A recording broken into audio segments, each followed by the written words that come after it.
Thunder Grunt.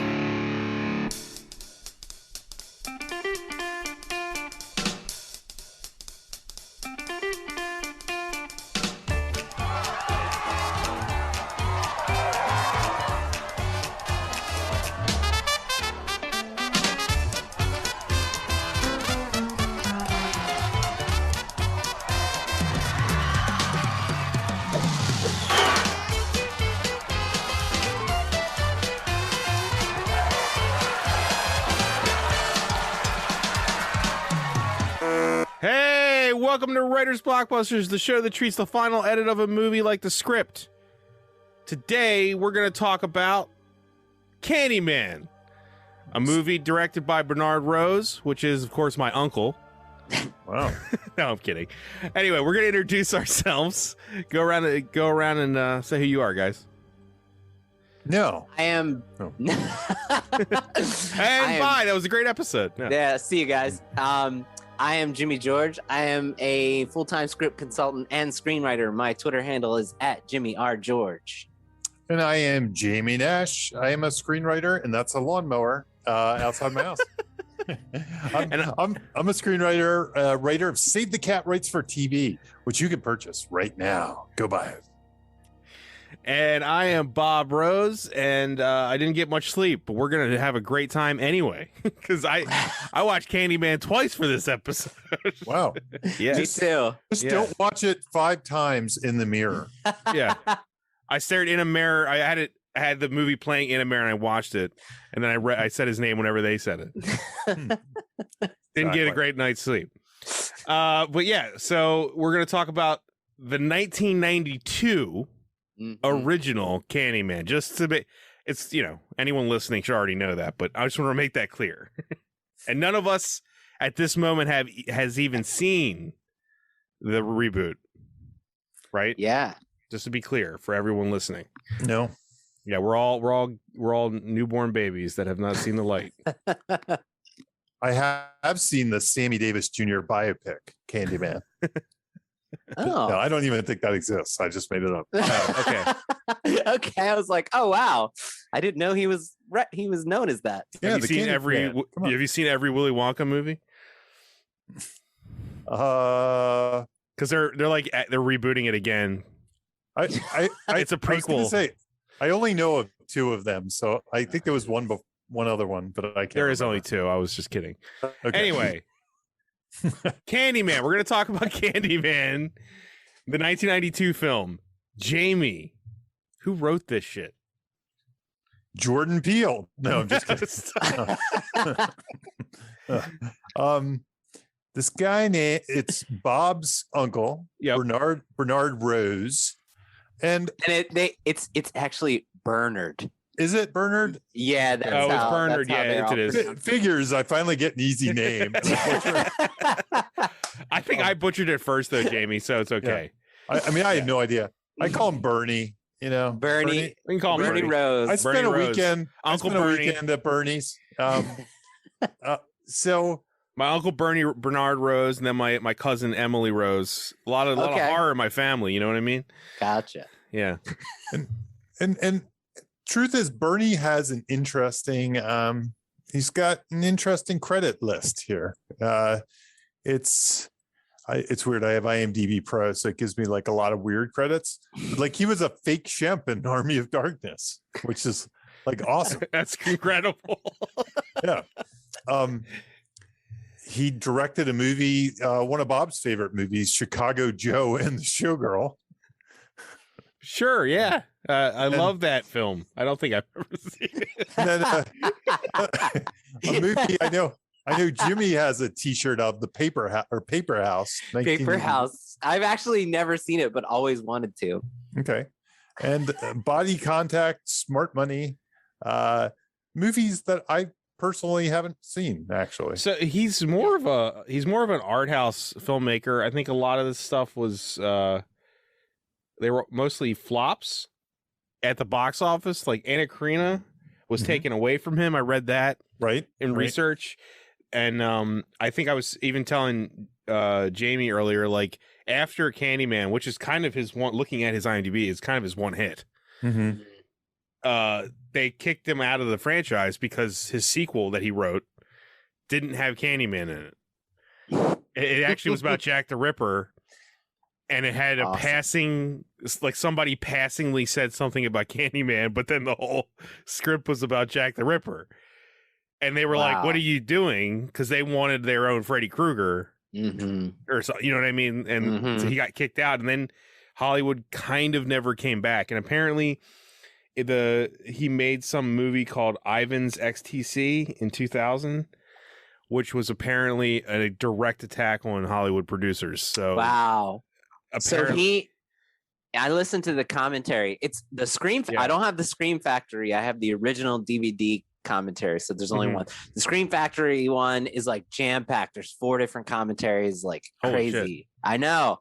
And he says that he has had he talks about his problems with trying to develop movies that he deemed like were aiming to be of the quality of Candyman, and he's complaining on the commentary about hitting a wall in the development because no one's willing to let him like tell a story that's as graphic and scary as Candyman. He's like, they're always trying to hit me with a PG-13, like they're trying to push back, like this is too scary, this is too gory, this is too real, this is too painful, like. And so it sounds like between what you're describing and what he's describing, that like he's never really been given the freedom that he was given on this one.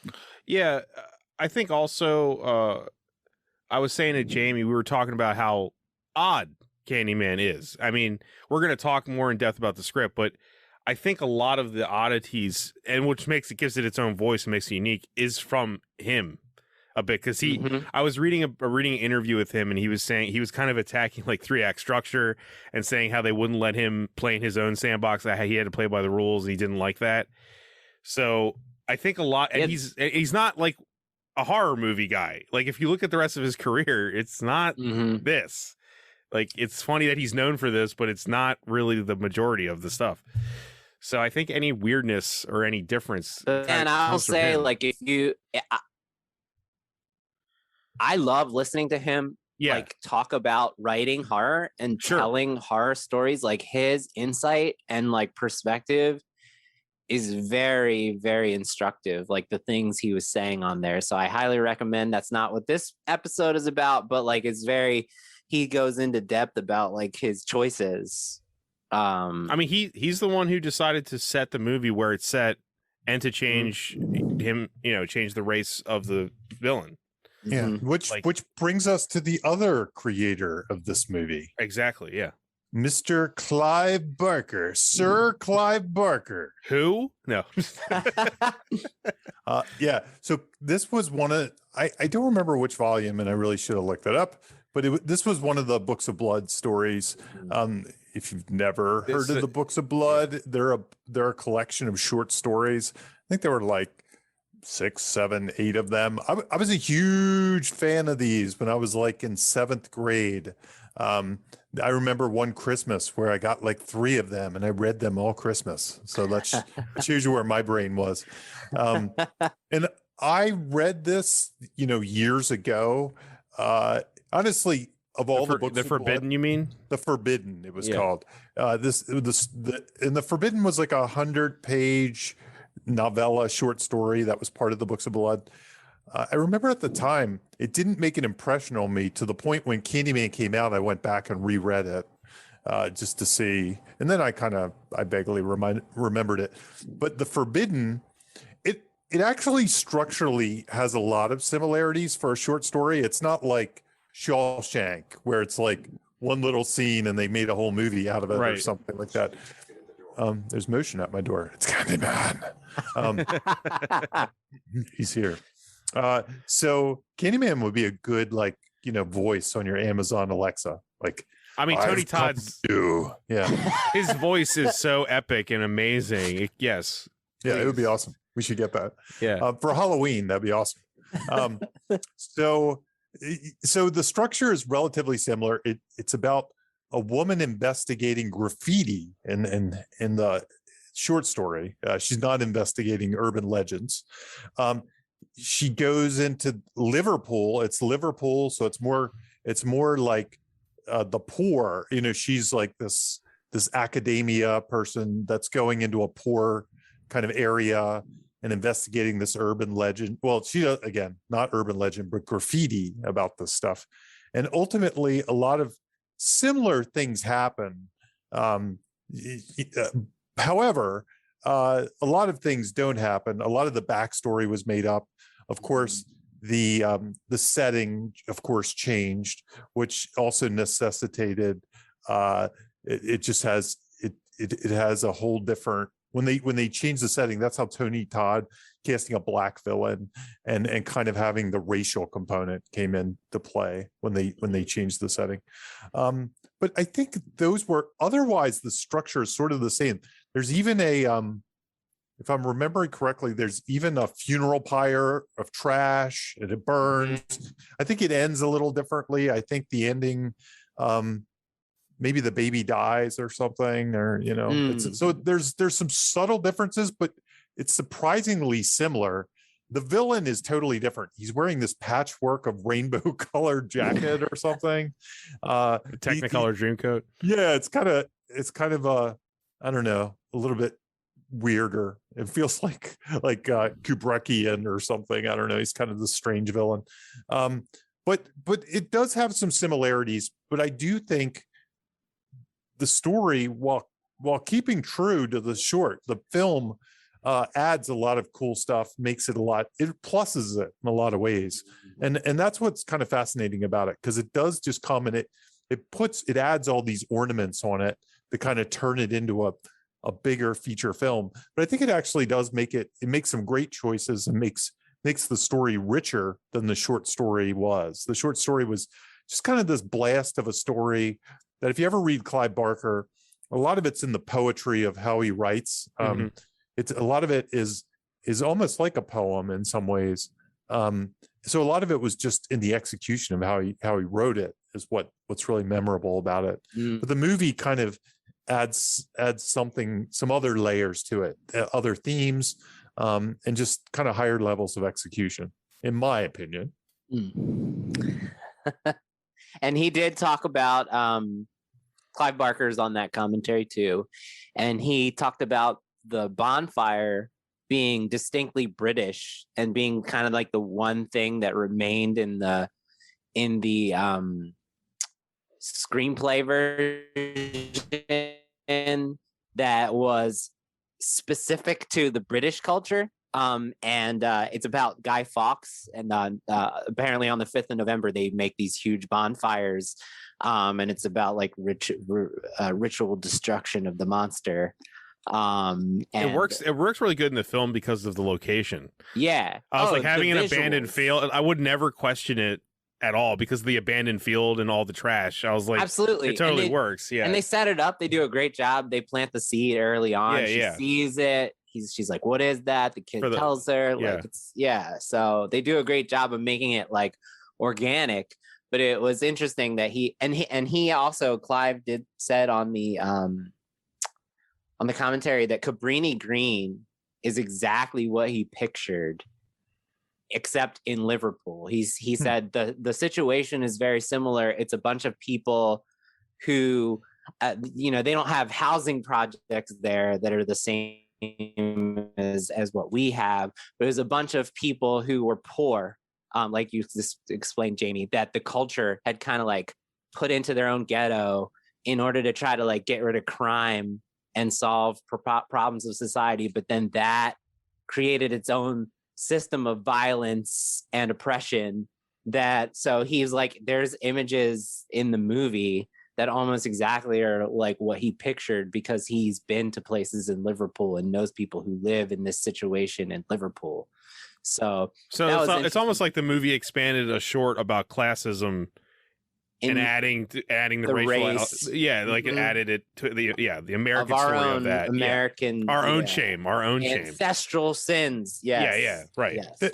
There's some other things too, like the Candyman, saying Candyman 5 times. That was an added thing that was added. Probably that's a genius thing to add. I mean, it's kind of the hook of the whole thing, right? Yeah, it's the trailer. Now, he said Bernard Rose said it was 13 originally to be exactly like Bloody Mary, and he said they did the first table read and like the actor was just sitting there saying Candyman 13 times, and everybody at the table was like, "This is ridiculous." That sounds like something you'd have in Scary Movie, like the Wayans brothers.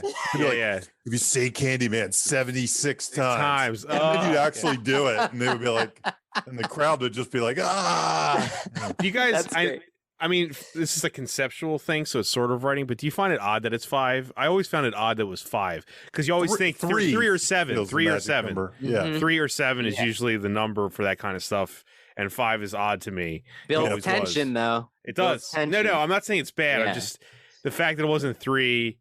You know, I guess they don't want to be Beetlejuice. Yeah, probably. That might have been a the choice. We can't make it like Beetlejuice. Is this post Beetlejuice? I am trying to remember. Yeah, Beetlejuice is the 80s. So this is a 90s movie. Okay. Because the other thing, when I first heard about the mirror thing for us, and I don't know where you stand with the saying something in the mirror. Of course, Bloody Mary is the popular one, but locally, Black Aggie was actually the one we used to say. If you said Black Aggie 3 times in the mirror or 5 times, I don't remember the number, which might have saved my life because they only said it 3. So if you said Black Aggie was this creepy statue that if you Google was in a graveyard over in the Woodlawn Cemetery. I think it's moved since then. We're talking about Maryland for anyone listening. Maryland. Yeah. And it's kind of this local urban legend, and that was where it came from here. So when I started to see these, say it 5 times, I was like, oh, that's just like Black Aggie. And then realizing it was Bloody Mary and Beetlejuice, and there's a long history. It's a urban legend history, right? And that will come into play in this discussion, I believe, right? Yeah, tapping into what we're already scared of. Much like the hook hand is something straight out of urban legends as well. Exactly. And I so the other thing I wanted to add with the mirror aspect is in reading, I realized that the mirror, there was an incident, a murder that was very similar to that, where somebody came through a mirror, murdered somebody. So that whole thing where the mirror led to the other part of the building, if you removed it, and somebody came through and killed somebody, and there was a whole murder that they kind of also incorporated into the storyline. Yeah, seemingly. Yeah, they made that, like, they built everything off that. Feels like that's. Yeah, it might have it happens twice in the movie too, right? There's like 2 different mirror portals in the movie, right? Yeah, it might have. I don't even know, and I don't know if they say in the commentary what came first. Like where? How did he tackle on the mirror thing? Was it that he heard about these murders and then the urban legend came, or the urban legend was there and he was thinking about mirrors, and then he saw the Jamie, we're all from the same area, so we can't say, but I'm sure people from other areas have a looking in the mirror saying a name. Urban legend. Oh, for sure. Like it probably wasn't. It probably was just like retrofitted to every area, had their own Black Aggie or whatever. Exactly. Yeah. Like I think that's a normal thing. Yeah. No. What I'm saying is, when he was adapting the short story, was it that he came at it and said, "I want to add this talking in the mirror thing, like Bloody Mary or whatever." Yeah. Or did he hear about this murder case and like, oh, I want to add that into it somehow? I wanted to put this murder where somebody comes through, the building, and then he was like, you know what that reminds me of? I'm almost wondering, where the idea generation came from. Yeah, he didn't specify in that. Okay. Yeah, he did say that the Bloody Mary, inspiration that might be the answer. Came from when he was studying in Chicago to change the story to be Chicago specific. So. Okay, that makes sense. Yeah. Also the setting of like those apartments. I mean, when she took the mirror off the wall and stuff, I was like, you know what? I mean, like, it fits the setting, how they build these apartments. The fact that the mirror makes a thinner part to go to the other thin-walled apartments. I was like, it's so simple. Like, everything works. Like, so it could have just been that. It could have been that could have given them the idea. It's true. Yeah, just the actual setting. Yeah. Yeah. By the way, there's a book for anyone who's interested in learning more about Cabrini Green. There's a book called There Are No Children Here that just happened to come out at the exact same. It just happened to be in development at the same time as Candyman, 1991. It is about the Chicago projects, and it is a biographical following the lives of children and their parents in these housing projects where Candyman takes place. And it is like one of the best books I've ever read, and sort of like it mirrors the horror that that this movie explores supernaturally. It's a very good book. Yeah, I was gonna say, for anyone listening, like there's like documentaries on. I've even watched a few for this episode about Cabrini Green. Like, we don't have to go through it, but yeah, I watched like the history of it and what actually happened. It's all, oh man, like, I don't know if people know that that's like a real place, with an actual history that is as messed up as the movie portrays it to be. It's a real thing. It was not created for the movie. It's a real thing with real history in Chicago. And if I remember, and this is kind of what differentiates this movie in a lot of these weird independent ways. Like, I think they shot some of it there. All of it. Except for Candyman's. Everything was. You broke up a bit, Jimmy. Like practical, like on.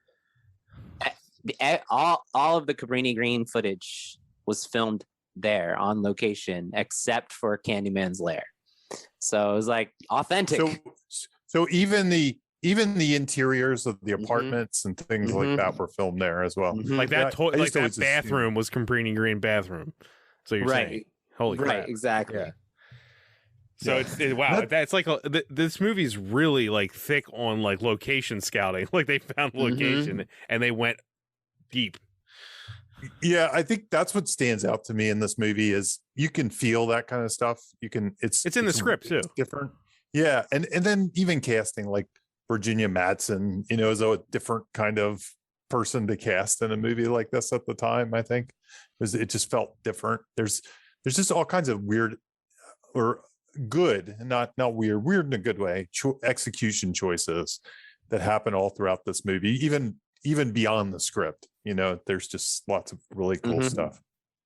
No, Bob and I were talking about this before. Is like, we could spend the entire episode talking about the filmmaking, and that's like, we try so hard not to do that on this podcast, but it's such a great, like, well made on all aspects of the filmmaking craft. Like, oh my god. Like, I left the movie going when I was revisiting it for this episode, like, I so want to talk about everything else.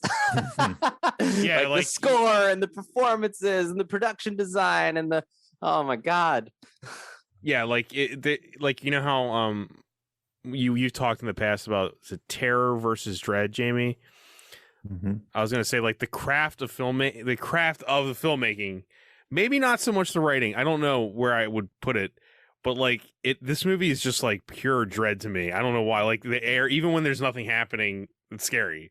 I'm like, ugh, I feel not okay. Like there's just like this feeling, and it's the music, scenery, everything. I don't know. It's just Philip Glass score. It's it's just amazing. Right. Yeah. But we're not talking about that. We're not talking about that stuff. Yeah. No. And again, a kind of auteur director who's really viewing this as an important movie. You know what I mean? Not just like it's not like. Yeah, it's not Nightmare on Elm Street like 7 or something. Which not knocking that either, but like, you know what I mean? To him, he doesn't view it as like he was making a new slasher movie. He was making a movie, right, that he viewed as just as like, rich as like Shakespeare to him. Yep. And I think that shows. I agree. Yeah. But I think that also brings us to talking about horror story construction, right, guys? Yes. So I have a list of questions that I from my clients and help them kind of hone in on their horror premise. And a lot of the questions on this have come from like things we've learned doing the show. Like when we've done the horror episodes, we've sort of kind of honed in on what makes a good horror movie. And it's also been built out of my own efforts with my frequent partner, Chris LaMartina, in our efforts to like write a horror story, idea generation. And then also I've probably read like 100 horror scripts, amateur horror scripts that are missing a lot of like the core details you need to tell a good story like Candyman. So I thought it might be interesting to go through these questions and kind of show how Candyman answers these questions in a way that makes it specific to this story. And when you put all of those details together, it sort of informs why it's so long lasting and timeless and just like continues to like entertain audiences now and probably for years to come. So, okay, here we go. There's 7 questions, but the first one is kind of like a 5-parter. And you guys kind of just like chime in as I go and tell me what you think, if anything comes to mind from other movies and things like that. Sure. So the first big question, most important, is your killers, monsters, horror threat mythology, right? You're crafting the mythology of the character. And the reason I say horror threat, because sometimes it's like a virus, right? Sometimes the horror threat isn't even like an actual creature being. It's like it's a microscopic thing. So I just kind of really, what's that like? Oh, yeah. Like we're dealing with right now. Yeah. Yes. Okay. So first part in that question in creating the mythology is, what is their appearance? What does it look like? This is the crafting the action figure, right? What does the killer look like? Well, in this one, this is very much like the action figure exercise we've talked about in other things. I almost did the action figure but this is sort of the same thing. We have a tall, statuesque black man. He's very specific looking. He's got a long coat with a fur trim that Tony Todd said when they chose this, it made him feel like he's royalty, like he's a king, right? The hook for a hand, like you said, Jamie, that taps into the Hook urban legend. So it's like very specific to this idea of an urban legend supernatural killer. The weaponized honey against him, which caused the killer bees to kill him, which is like a symbol of privilege at the time when he was killed, right? Like they used having honey, right? They weaponized privilege against him. So it's not just that it's cool; it's that it's got it's thematic. And the beast wounds and the rotted rib cage filled with bees. Those are all very memorable things and specific to the character. So the second question that I often ask is, okay, what's their backstory? Well, this one's like really rich, and they did a great job. They have that character who's like the snobby asshole professor. He's like, right. Oh, you don't know the story. What's important is Candyman is a good person who became a monster like through no fault of his own, right? Like he's not Freddy Krueger. Right. Like he's the opposite. He's the opposite. Yeah. Yes. That's important. Because that informs how we feel about him, right? Mm-hmm. He was a free man. He was a highly educated, wealthy painter who was hired by white people to paint rich white people. And his dad was a slave, but managed to earn a fortune through a shoe invention, which they kind of go into. And this was from Tony Todd, and I love this. Tony Todd said he thought he could live a sheltered and separate life from the racist world that he was living in, but he discovered that he couldn't avoid racism. That it was always going to be a threat to him. And he fell in love with a white woman and got punished publicly. They lynched him. They sawed off his painting arm.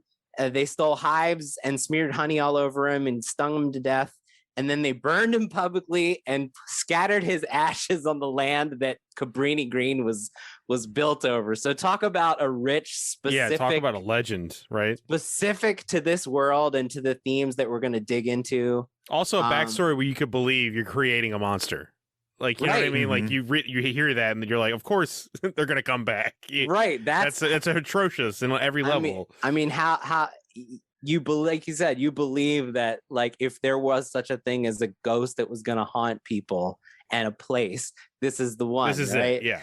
Based on that rich backstory. So like, just it's very instructive how specific these things are. You know, they're not, if you pop this backstory into another movie, it's not going to work. It works in this movie. Because like what I read a lot is I'll read a lot of stories that have a rich backstory for the character, but like you could place it in any setting, and then the script never does anything with the setting itself. It's just sort of like this cool killer with a cool backstory, but it's not specific. It's just like generic. Okay, the next question I ask is, what is their modus operandi? What is their weapon or tactic of choice? And what's important, just like Freddy Krueger, to think about like Freddy Krueger, is these can be physical or they can be like psychological, like in a dream. It doesn't have to be in the real world. We have three very cool things that are specific to Candyman. You say Candyman, his name five times right. in the mirror. He shows up. His 5 times. His kills are all hook specific. Like he kills everyone with a hook, and sometimes the bees too. He uses hypnosis on his victims. So he's like, mind control is like one of his powers. So there you have like 3 very specific things. And then the next important question is their personality. Do they have a voice, or are they silent? And if they have a voice, why do they have a voice? Like, how does it inform the character? Well, he was like a highly educated man in the 1800s. So he speaks like with this deep, elegant 1900s, voice. Yeah. And it's like, it informs everything about what happened to him, informs the voice. It's not just like they were like, well, what are we going to have him talk like? Well, I don't know. He's going to say some scary stuff. Like he speaks exactly like his character would have spoken if he came from that time. I didn't listen to the commentary, but I got to assume that and then that was part of the casting is another of Tony one that Todd, I think, right? The theatrical aspect, of his theatrical background, You're right. Like, I didn't, like I said, I didn't listen to the commentary, but I got to assume that what you're saying right there is they needed a voice. They can actually execute what they wrote. But that stuff was in the script. Yeah, execute what they wrote. Exactly what you said. And also, Jamie, we didn't do the rooting influencers for this one, but I bet if we sat down like we did with the Gremlins, we could find like our list of like rooting resume for Candyman and why he's interesting and why you kind of like him, even though you're scared of him. You know, like his backstory is full of rooting resume material. You know, he's been betrayed by the world. An unjust thing has happened to him. All kinds of things like that go down with him. That's a good point. He's a big underdog. The backstory itself. Yeah. He's a big underdog, even though he's And like you said, I think pointing out that he was good is important. Yeah, he was good. Yeah, right? It's not Jason or Freddy or even Chucky. Right. Who all were bad. Right. Yeah. Right. He became a monster. It wasn't his fault.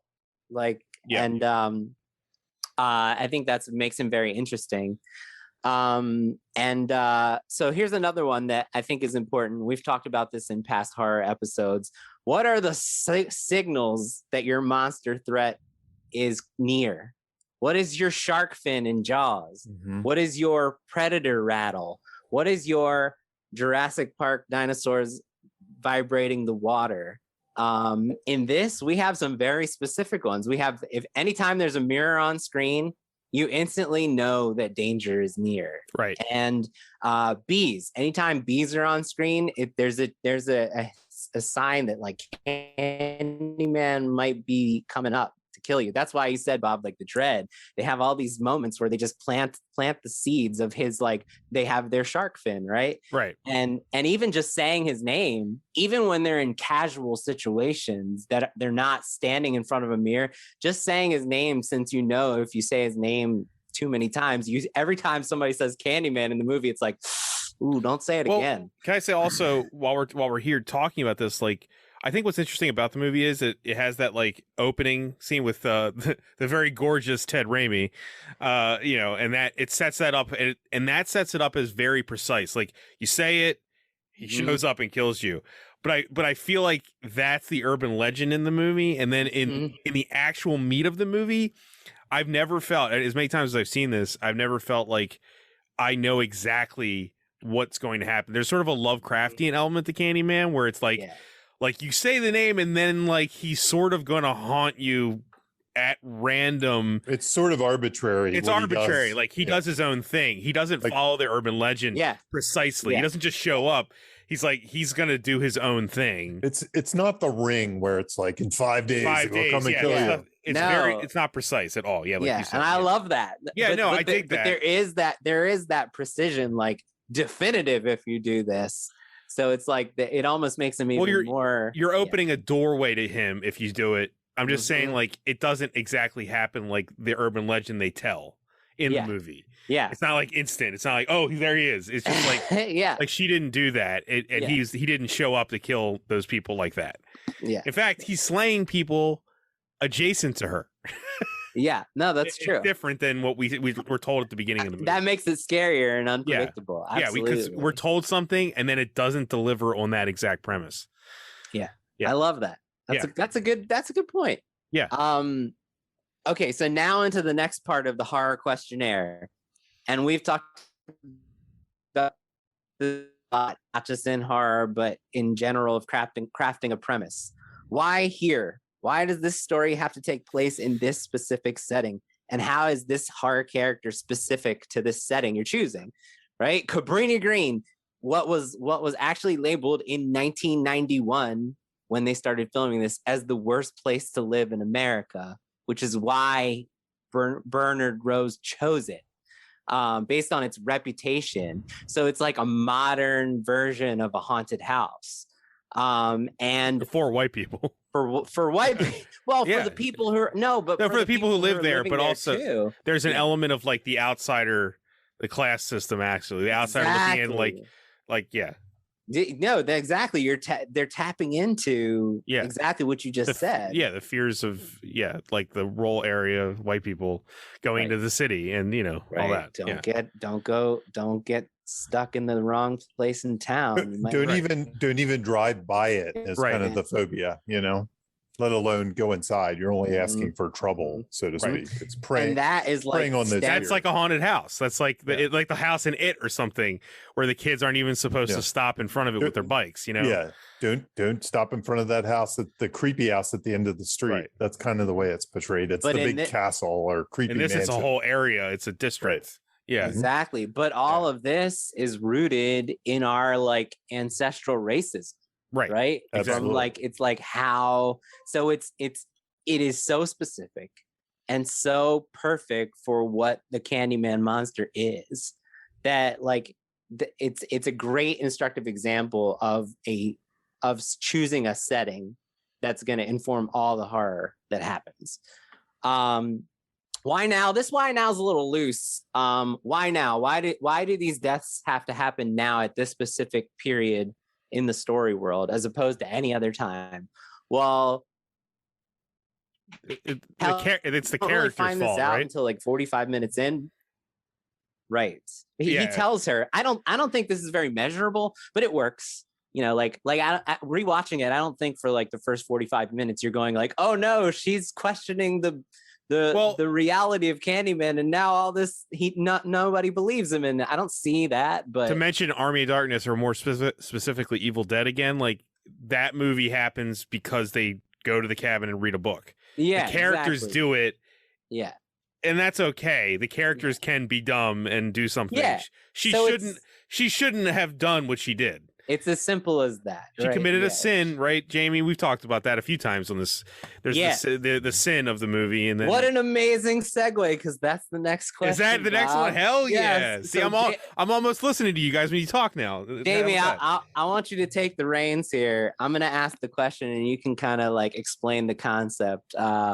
What is the literal or figure sin that brings about the monster in your story?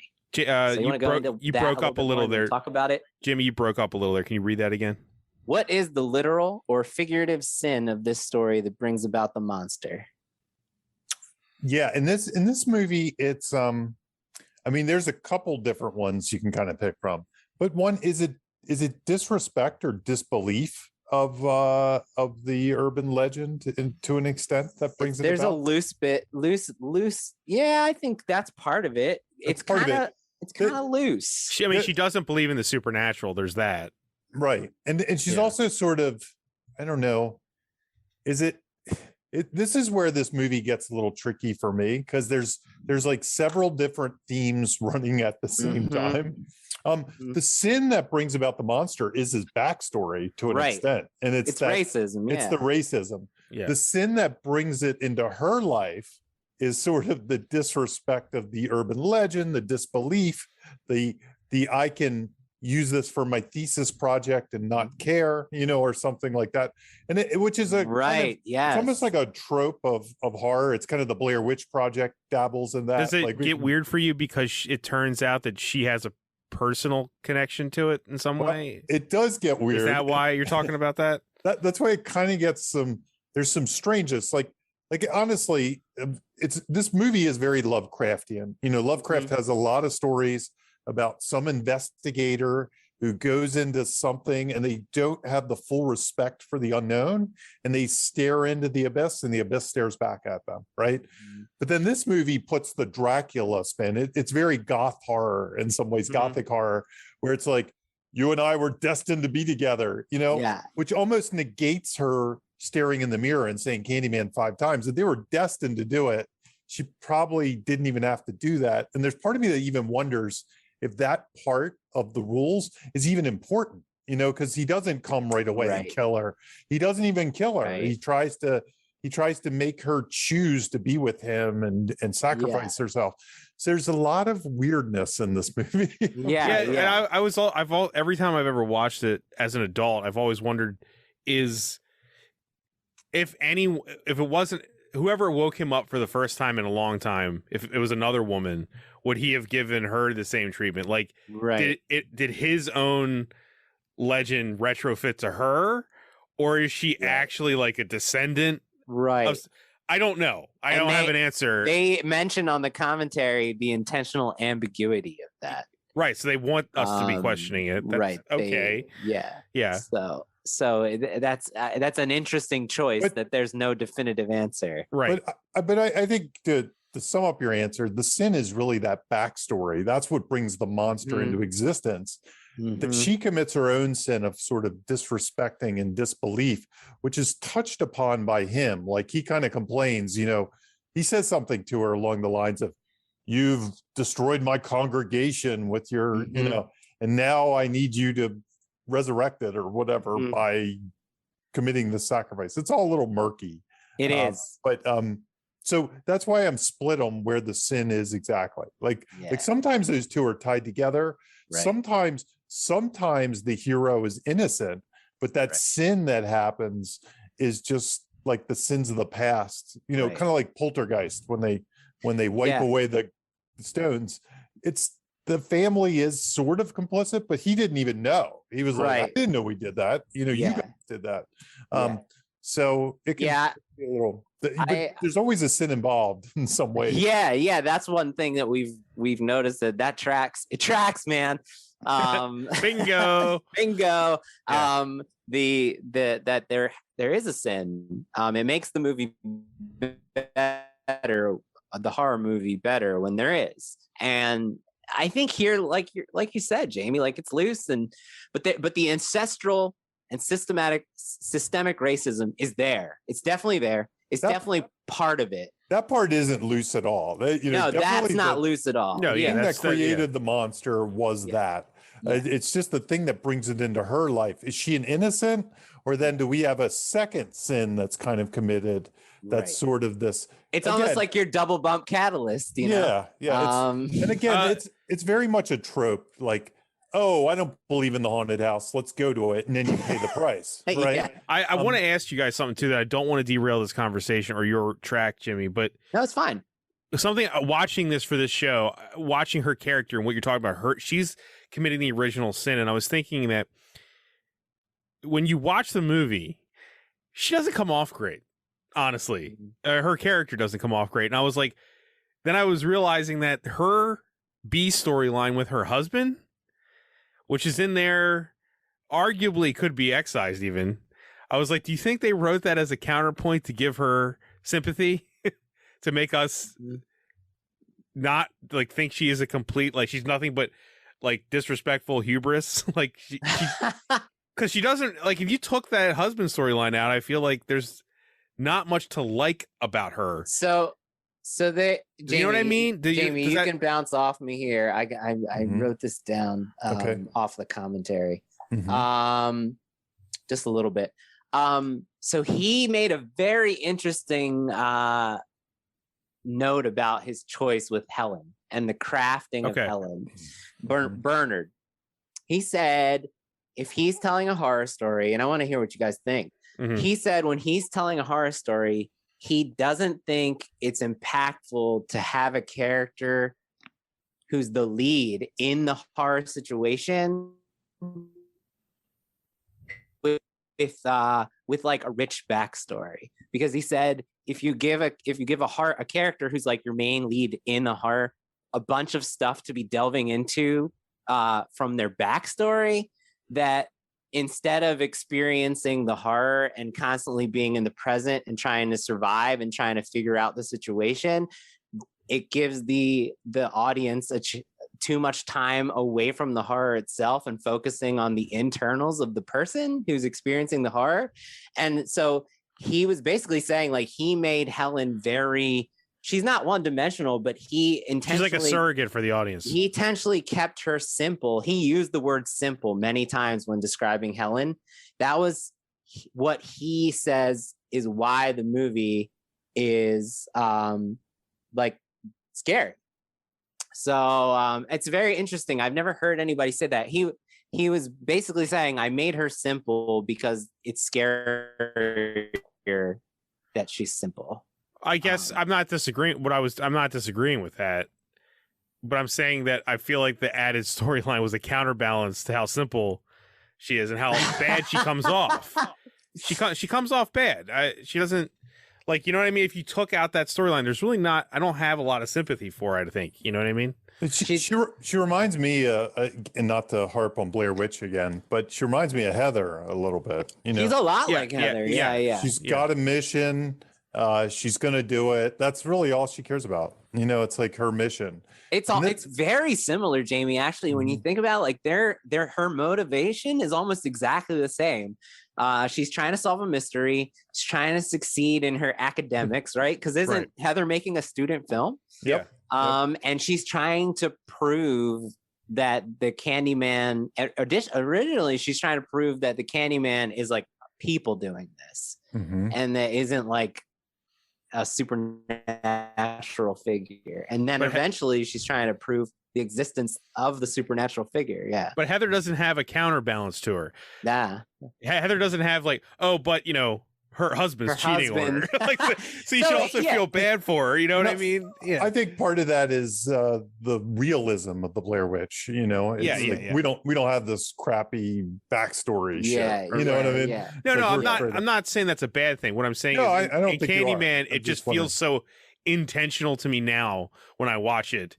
I'm like, this seems like they were trying to give her something. I think, go ahead. I think it gives her motivation for her obsession, because it gives her motivation for the turn at the end. Yeah, well, also because she's trying to impress them. You know, she wants to be like them. She wants to be.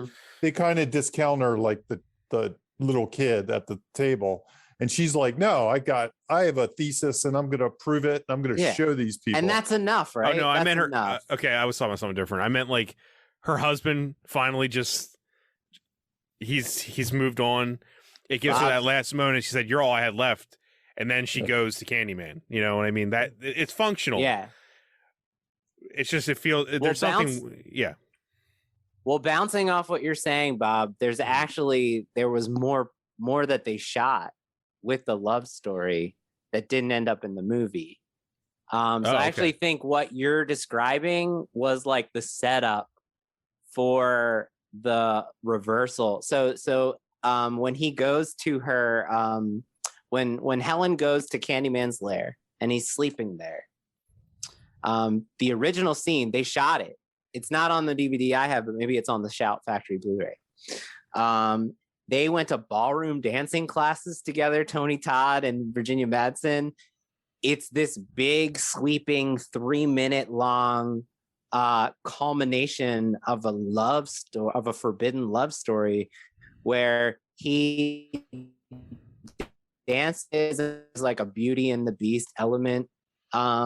They dance all around the lair to like, Philip Glass score, and she declares her love for him, and like they kiss, and it's like this culminating reversal because she's like a woman who they set up who's not experiencing love, right? She's yearning for someone to like love her, and then here's the Candyman who's like, we can be eternal monsters forever, just like Dracula. Yeah. So I feel like that's there. It feels like not fully realized because the plan was to fully realize it, but the studio nixed it. Right. Well, I'm fine with the end result of that, like the turn she takes when she realized she lost everything. But up until then, I'm like, I felt like it was almost extraneous. Like, I was like, you're just trying to make me feel something for her. I'm saying this now as I watch it for this show. Like, I don't think you need it until that end turn, really. But that's all I was trying to say. But it does serve a purpose. We're talking about the original sin. That's why I brought it up. Is she doesn't come off well. And I felt like the script was balancing that out with giving her a sympathetic story. Something. Like if you take away her husband cheating on her, then she just seems like a reporter who has hubris and commits the sin and doesn't respect these people or what this all means, Right. Yeah. There's not much there to like. Yeah. Right. Yeah. There's not much to love. Yeah. Not much to like about her. Yeah. Yeah. That's all I was trying to say. True. Yeah. I derailed it a bit, but no. Originally I was going to talk about the love story with you guys and see what you guys think. Cause it's weird. It's really weird. It's very weird. Yeah. I think that's where, and we'll get into this when we talk a little bit about structure. That's where this movie seems like a hodgepodge of like 3 different movies kind of smushed together a little bit to me. And I think the love story is the one that takes over in the end, but it kind of comes in late. It's like it shows up like late in the game and then plays out, as opposed it's like half of the movie has nothing to do with that, and then all of a sudden it's like, okay, let's flip the Beauty and the Beast switch. It just kind of it goes into that almost entirely. Do you think is it because Candyman is ahead of the audience? They never give us like a moment where Candyman is like, I don't know, at his altar and he's talking to the baby, even telling what he wants to do. We don't have that. We don't know that he's killing all these people around her to basically shut her out from her whole life so that she'll eventually become his bride. Right. Yeah. We don't know that's happening. We're just seeing him kill people. Yeah. I think that's what's weird about it. Like you said, Jamie, the structure, and we can get into it later, but I think the structure informs why it feels so weird. Yeah. And maybe it's partially to these deleted scenes or something. Yeah, it could be. Maybe it was, because if you had that dance scene and you had all these other things, that might make the movie feel more Beauty and the Beast and less like a quick taste of Beauty and the Beast, a quick taste of something else. And then, it might feel different. So everyone involved who made the movie wanted that to be there and to be what the movie was. But the studio had problems with like the mixed race. I mean, even in 1991, how lame is this? The mixed race relationship was the deciding factor of. They had a problem with literally everything. Yeah, they had a problem with Tony Todd and the location and everything.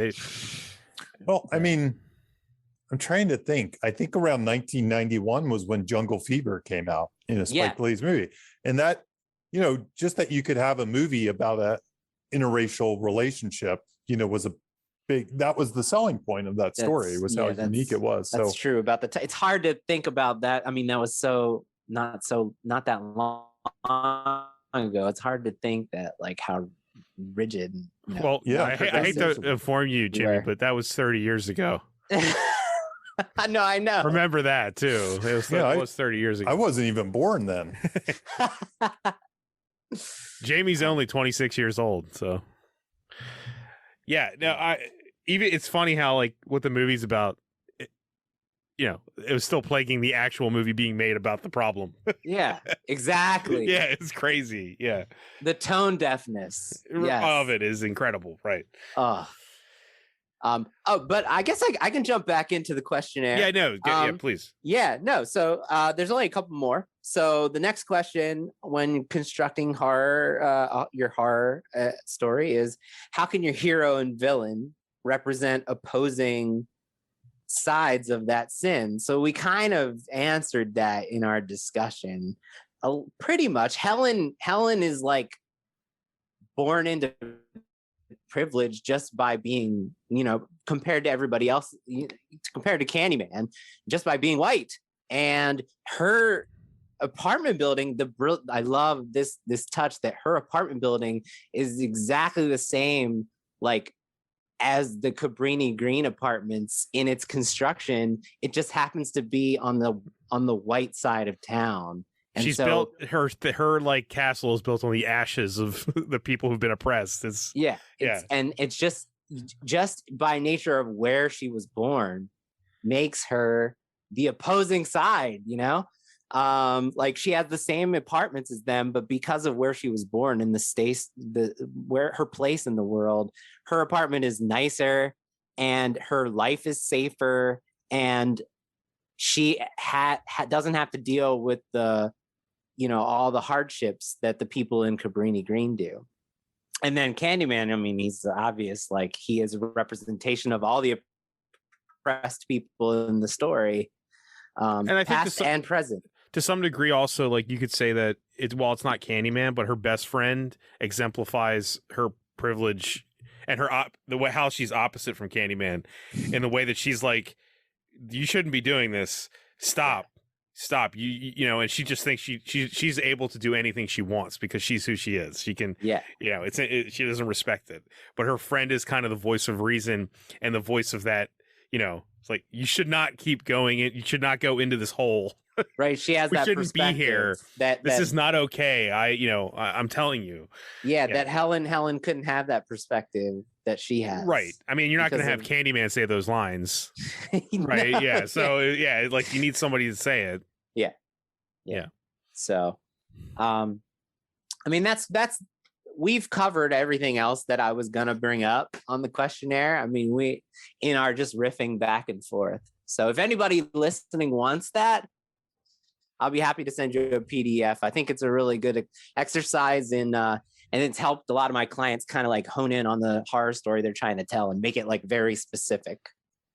For just $49.95. $49.95. That PDF can be yours. Jimmy has his own infomercial. Click on his YouTube channel. But I think, and also, I know we've already talked about it, but let's get into what does make this movie kind of odd. And I think it's because of, Bernard Rose, but it's the structure, right? Like, yes. Yeah. It's not the clearest movie in that regard.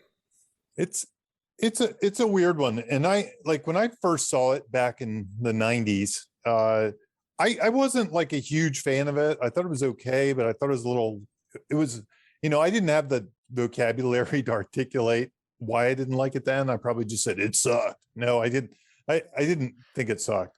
But I now I realize it is a weird, it has this.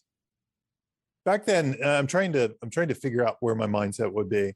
Back then, I probably would have said the lame thing that you hear, like it wasn't scary or something like that. It didn't scare me.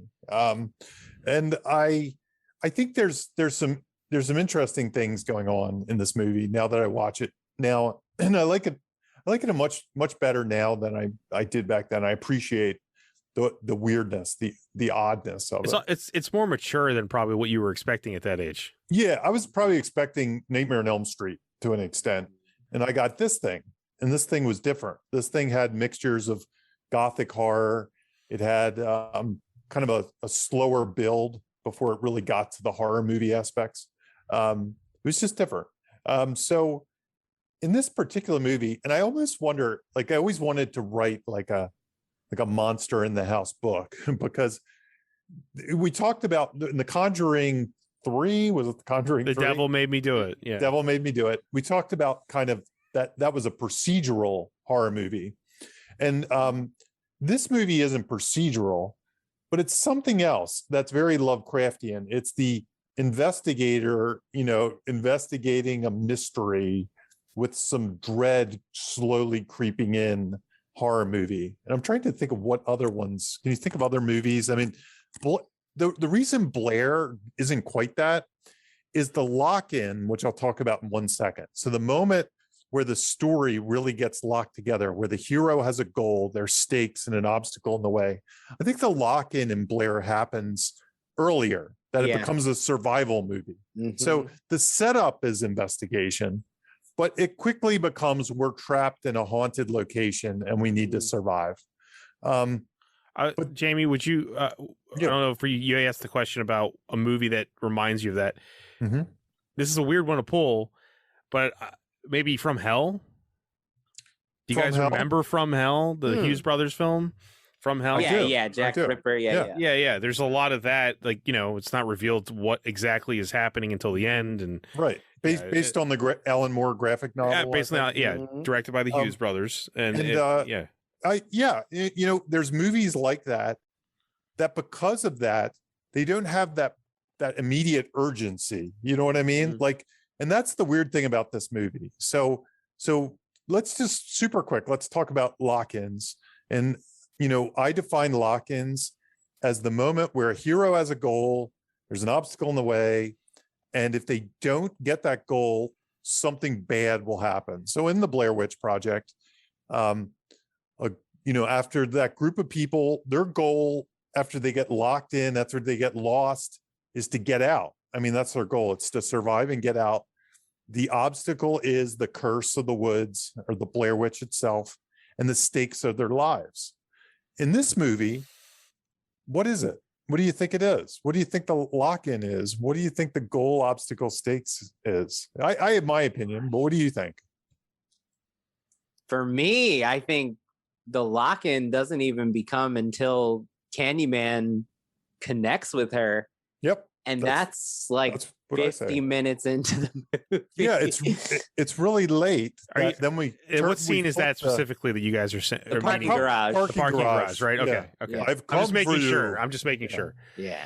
Helen, I can't. Yeah. I'd even argue that you could say it's almost the psychiatrist's office scene. That's even later. Yeah. Because that almost feels like when she totally gets like what is going on. Like, it's right in front of her face. You could in a different movie, the Candyman in the parking lot would be the catalyst. Mm-hmm. Then there would be like, is this real? Do I really have to deal with this?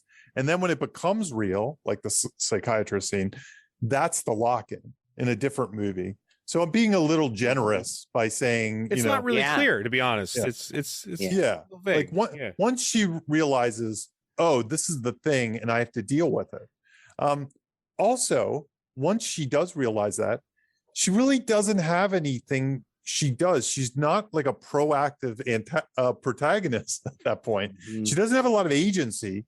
She just kind of rides the curse in some ways. Yeah, she's trying to orient herself most of the time. Yeah. Also, there is the element of the fact that the movie kind of, at some points, almost suggests maybe she is crazy.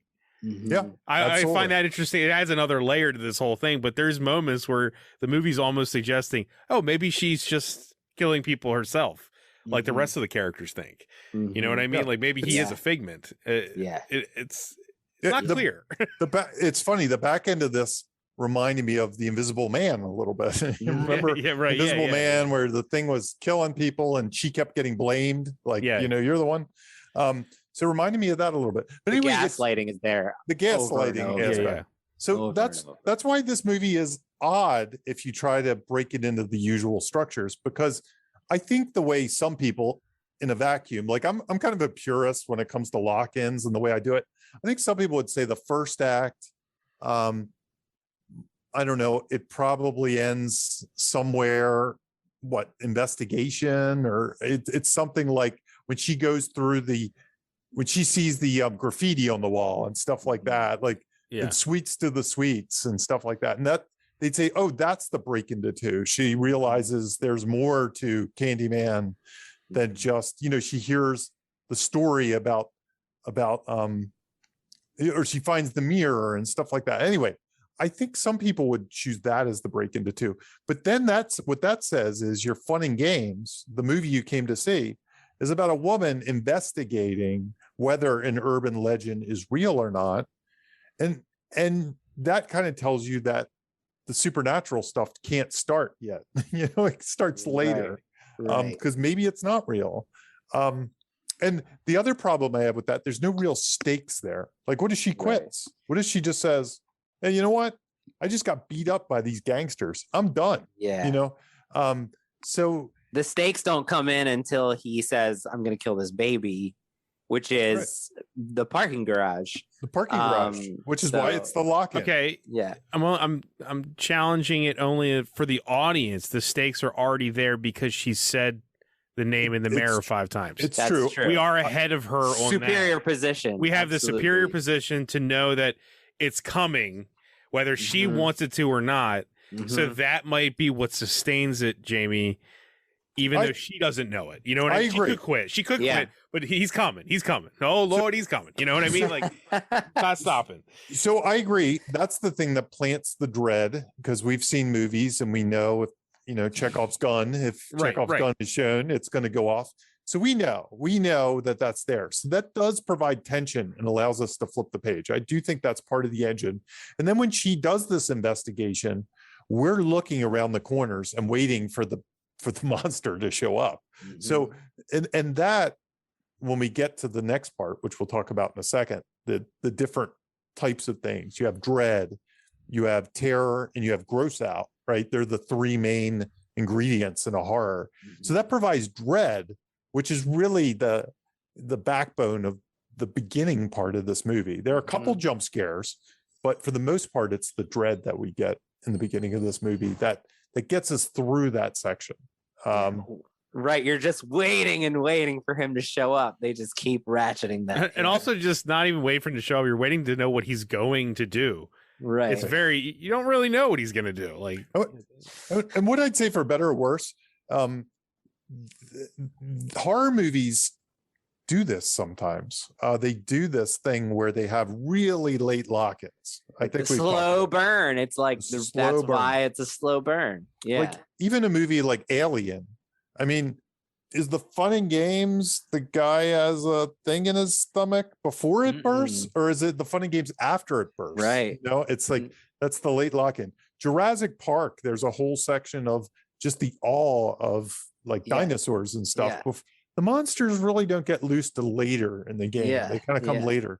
So horror does do this. There's especially independent horror. There's a slow burn kind of thing that happens, and then the midpoint it ramps up and really escalates and takes off. And the audience is fine with it.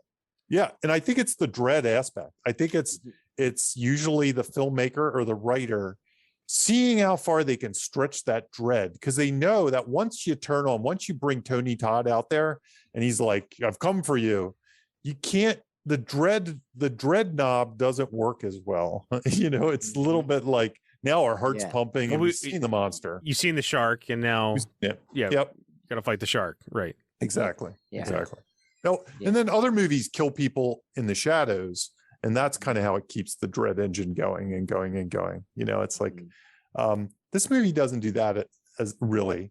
I guess maybe it's more of a directing thing, but it's odd to me that the psychiatrist kill happens on screen.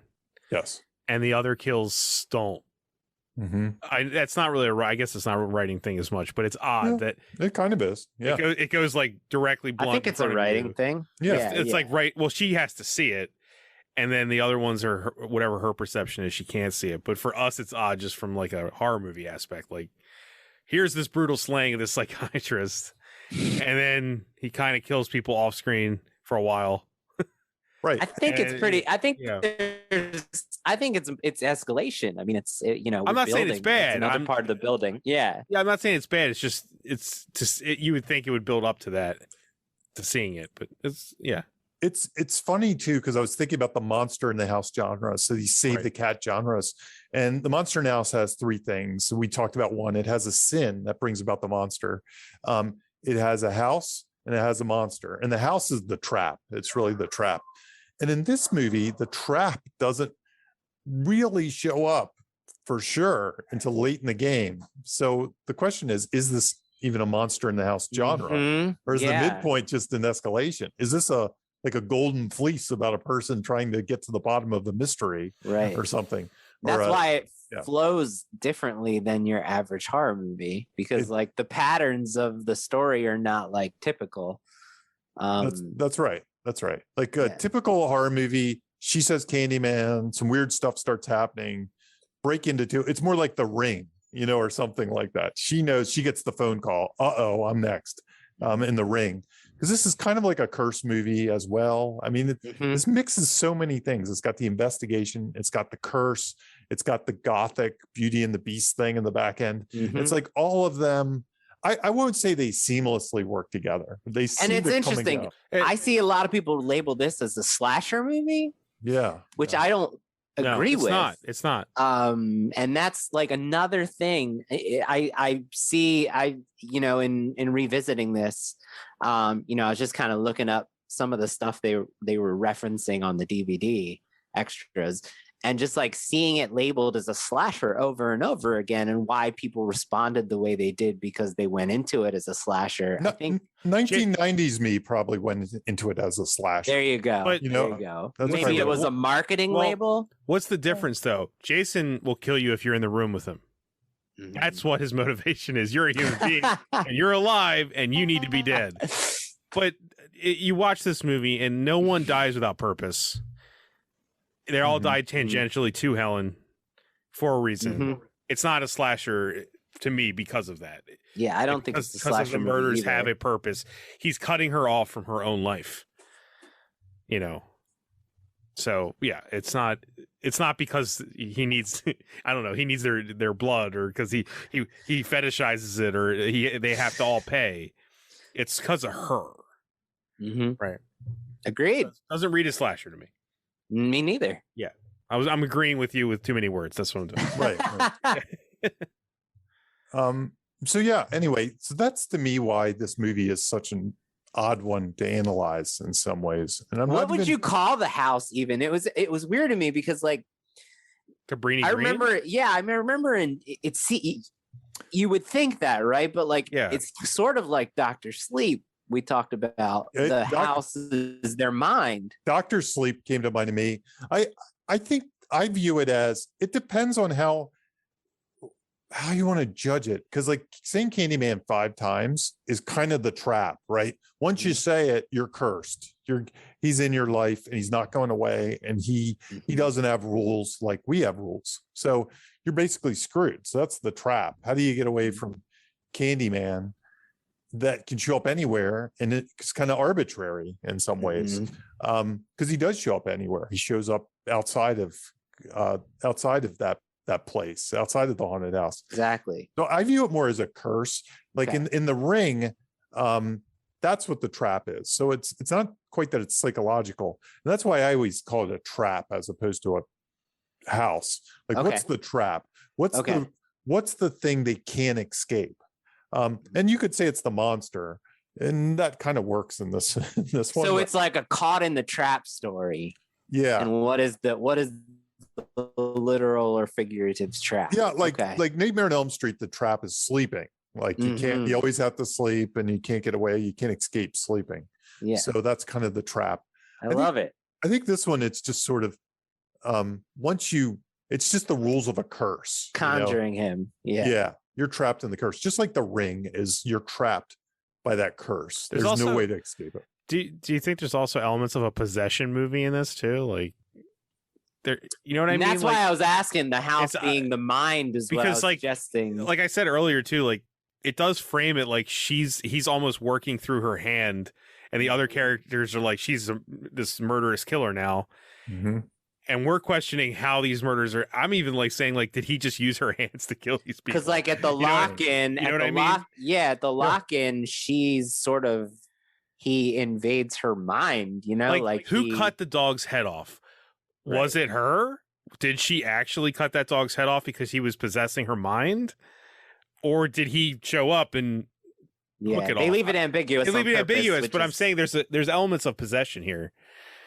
There is mind, you know. There is a version of this you can interpret almost all the killings as it is just her mind. Like she went mad and she sees it as Candyman killing people, but she's actually killing people and this often happens in these movies, as we've seen in Nightmare on Elm Street, until the end, because she's dead and she couldn't kill, you know. So kind of sometimes they cap it off with some kill that kind of invalidates the theory in some ways. But I almost never count the end. I'm like, okay, the end's fine. I get it. Carrie's hand comes out of the grave, but I'm going to analyze from the beginning on. I'm not going to count that. If I reboot this 20 years from now, I'll pretend that didn't happen. We'll see if that happens when we watch the next one. We'll watch the next one if Helen is a part of it. Yeah. Yeah. But I could totally see this interpreted as psychological. So therefore, it could be the mind. But I'm sure a lot of people watch this movie and don't even think about that part of it at all. They're just like, definitely, it's definitively. I wouldn't have if we didn't do this show. Yeah. I wouldn't have digged that deep to think like, wait, is she actually using her own hands? I've never asked that before. While it feels like we need to make a dumb YouTube video. Like, no, thank you. Helen did it. Theory. Like the apartment scene. I'm like, did he put all that blood on her? Because she's in another room, and then she walks out and the dog's head is hacked off. I was like, did he like pour blood on her while she was passed out? What happened here is like that kind of. That's why it's scary, man. That's why it's scary because we don't know. The unknown is insane. Yeah. And I see horror. We were going to talk about horror techniques, and we kind of been bringing them up. They just come up. So the 3 horror techniques, and this kind of spins off of something Stephen King once said, but we've kind of paraphrased it for our own purposes. It's kind of like dread, terror, and gross out. So, and it's funny. I did a tweet the other day. I said, dread is when you're waiting for the email to come back that says they passed on your screenplay. Terror is the actual email. So that's the difference between the two. So dread is waiting for the monster to jump out and kill you, and terror is the monster jumping out and attacking, seeing the monster. And this movie uses a lot of dread up front in order to keep things going, because again, like we said, the monster really doesn't show up till late. There's a couple like when the gangsters show up and the guy who calls himself Candyman, it's kind of a fake out. They do some fake outs. And then once the monster shows up, the problem is then you have to almost reset. You have to reset the dread, because once you kind of pop the balloon, so to speak, you got to blow it up again. And it's not as, it doesn't make the audience as uneasy like after you pop the balloon, because then they're laughing and they're hiding their eyes and they're kind of coming back and their heart's racing. So it's harder to get them back once you scare them, but you do have to scare them. You can't just, there are movies that just do dread pretty much, and they're just the constant dread. We've talked about this before. I've gotten many notes that people count the scare beats nowadays. It's just this weird thing that happens. It's a lot like a whammo board that back in the day when they looked for action scenes every 10 pages. Now they look for scare beats every 10 pages. So you need that hook coming through the mirror or something like that. You can't just get away with this anymore. It's at least once you get to the studio level, honestly, I wish I didn't say this, but I've had people come back to me and say, we need more scare beats. I've had people try to hire me to do scare beat passes, to add scare beats. It's a weird thing that happens. I wouldn't worry too much about it. But if you're trying to make a commercial horror movie and you're really thinking like, I want to do something like A Quiet Place or The Conjuring or something like that, then you might want to worry about it and just make sure you have them all throughout the story. You have true scare beats that make people jump. If you're doing something that is your own voice, probably the type of thing you should do, your own voice, it's different. It's something only you can write. Maybe you don't worry about it as much. Maybe you just do your own thing. And if you're the weird dread writer, then you're the weird dread writer, and they'll hire you to do the Dread movie. Not Judge Dredd. But I was trying not to make that joke, Jamie. Yes. I was like, don't make that joke. It's when I kept saying the Dread movie. But this movie uses a lot of them. So things like the hook coming through the mirror and things like that, or the true slasher scenes, they're the terror beats. Yeah. And then that kind even the B reveal, his chest. I feel like that's ultimate terror right there. Absolutely. Right? Yeah. And they've got the massive gross out ones. I mean, even just the shit on the walls in the bathroom is a gross out horror of Sweets to the Sweet written in shit on the walls. Yeah. And the Bernadette, the shot of Bernadette blue with like just gutted, that's a gross out. I mean, there's some great gross out moments in this movie for sure that are equally effective. Even just showing his arm is gross out, right? Yeah. You know what? what's interesting, and tell me what you think about this. When I was growing up, gross outs were almost like the cheeseburger. They were almost more important than terror and dread. I think that shifted. I think gross outs are kind of a little shifted for you or in culture. In culture, they're treated like the jump scares, except for the core horror audience. Right, like I could see. So your core horror audience wants the gore. Right. Yeah. I could see the studio people back in the 80s probably saying, "Oh, this needs 10 more gross outs." This kind of goes back to our discussion on our Hereditary episode with the elevated horror label, right? Like they call it prestige now, don't prestige they? Horror. I don't know. Prestige horror. Yeah. I don't know. I've heard that. Right. But what you're saying is like they're aiming for that feel, that vibe, that tone. Mainly dread.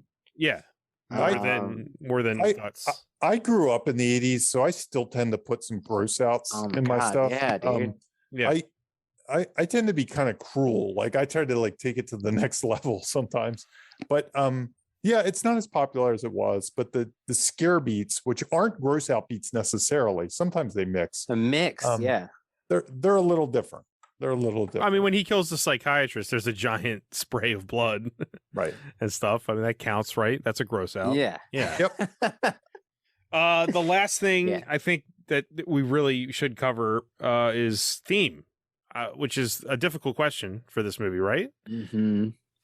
I put this, and I wanted to talk about this because I have a tough time cracking the theme in this, because I think when I listen to people talk about this movie and why this movie was important to them, a lot of it is the racial undertones, the prejudice, the kind of enlightening some of that stuff, and that's definitely there. But this movie is strange in that it has several themes.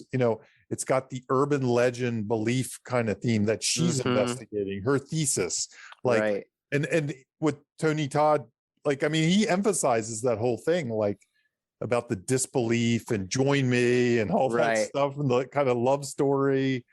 So there's a lot of scattered and like in there I have trouble identifying the true theme, the one theme of this movie. I think it's got like 3 different things it's doing all at once. It's like 3 different movies all at once, and each one has its own theme. I don't know. What do you guys think? Do you think this movie has anything central? Like, I always look at we're talking from solely a writing standpoint. Like you were saying, you're talking about there is like a socio-political theme here. Absolutely. We're talking about writing. The message, right? The lesson the character learns. It's important for the lesson the audience is supposed to bring away from the story. And from part of the the actual reason writing, through the writing. Part of the reason I even wanted to discuss this is because I know we're gonna in the future do the new Candyman movie. Yeah. And I have a feeling that does some different things with the theme. I think by putting the main character, who she is and what her journey is and it goes back to her husband and the cheating and choosing Candyman and sacrificing and saving the baby. Like, what is her journey? And then becoming yeah, a candy woman. She, right, yeah, like she becomes oppressed. She becomes violated and lynched. She sort of experiences over the course of the story isolation and loneliness and all the things that Candyman experienced in his suffering by story's end. So she kind of just learns what it is to be Candyman. Right? Or can I even go further and say she learns what it is to not be privileged? Right. Like she actually learns what it's like to live as those people in a very short amount of time. Like and in a very extreme way. A very extreme way. Yes. Right. So, and that's measurable, right? It's not hammering it in your face, but it is measurable. Could the theme be something as simple? For me, it's really hard. Like I don't like. What if you take into account the very ending, which I know you're saying, Jamie, you don't necessarily, but it could be history repeats itself. I mean, there's something there. You know what I mean? Because it's just a cycle. Like I was gonna say, like our hatred breeds monsters. Yeah, hatred. Our like our mistreatment of others breeds monsters. Something like that. I mean, that's kind of like all urban legends. Yeah, and the truth is that what Helen learns? Like, because that's really where I track it in some ways. Yeah, no. What is she? What is the Helen in the end? How is she? I think she didn't die, or I'm not saying she's supernatural. The Helen at the beginning would have still saved that baby. Mm-hmm. I think, right? Yeah. I mean, I don't doubt that. Mm-hmm. Yeah, I see what you're saying, Bob. There is so like the arc isn't there. What? I think communicate a theme. Like, isn't that what Jamie's asking? Is like, what is different about Helen? And I'm like, I think she still would have crawled that baby out of that fire at her own demise. Here's a question though: would she have investigated? Would she have done the things she did in the beginning? Did she really? Did she do something wrong in the beginning? Was her questioning and investigation a thing that needed fixing? Mm-hmm. Exactly. Did she? Yes. Here's because she was doing it for her own academic gain and maybe her own even fame. So who knows with that paper? She wasn't doing it to correct the problem of Cabrini Green. There you go. That is the there sin. You go. And here's where I was going to go with that, and I'm kind of workshopping it with you. So the three arcs that we always talk about, right? To now I can never remember them when I'm on the spot. You put yourself on the spot. I know, it's so weird because I have one of them, and the one is the one I think this is, and that is to care more, right? I think she cares more about the bigger picture. People and they're She's not as selfish. Yes. And now I can't remember the other one. I know the one is the family that we added, like learning to work together. Mm-hmm. Care more and believe in yourself. Believe in yourself. Yeah, believe in yourself. She kind of gets a little bit of that too, I think, by the end. I don't know that she ever stands up to her husband, or if that's even important by the time she gets to her husband. It's like, her husband is just the thing that she has to lose. She needed something to lose to. She lost her friend. Push her over the edge. Yeah, that was the last thing. Yeah, last her straw. marriage. Yes. Yeah. You're right, though. I agree with what you said, Jamie. I mean, the one thing I wanted to ask you that I'm thinking of now that we're workshopping this is, Jamie, how do you define a tragedy? And is there a lesson there through the tragic end? So usually tragedy, the way I define it, and this is kind of the moral premise. There's a book called The Moral Premise that enlightened me to this idea. And I view tragedy as somebody that should arc, but doesn't. And therefore bad things happen to them. And I don't think that's really what happens. That's not what happens here. So okay, good. Like they should learn the lesson. They don't, and therefore they die, or the horrible things happen, and because they never learn. So is it nihilistic then? Because she learns the lesson, but she still dies. It could be a little nihilistic. I mean, is there any better way? I guess Candyman is a nihilistic figure, right? Like, he didn't do anything wrong, and he still was like tortured and murdered. You know why it doesn't feel nihilistic. I mean, this is sad, but because of their love for each other, it feels like, well, they were destined to be together. Yeah, that's true. There's meaning there, I guess. Did she really ever choose that though? I mean, he keeps not on screen. Yeah, but there was in the script, and they shot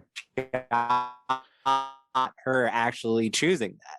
So it's interesting. I think if she ended up choosing that, then we could track why she makes that choice. And maybe it wouldn't be nihilistic in some ways. But presented as we seem, she's forced to make that choice. Yeah, she has no choice. Absolutely. He's beating her down. Yeah. Absolutely. He killed everyone around her. Yeah. And her husband, and she lost her husband. I think because of that.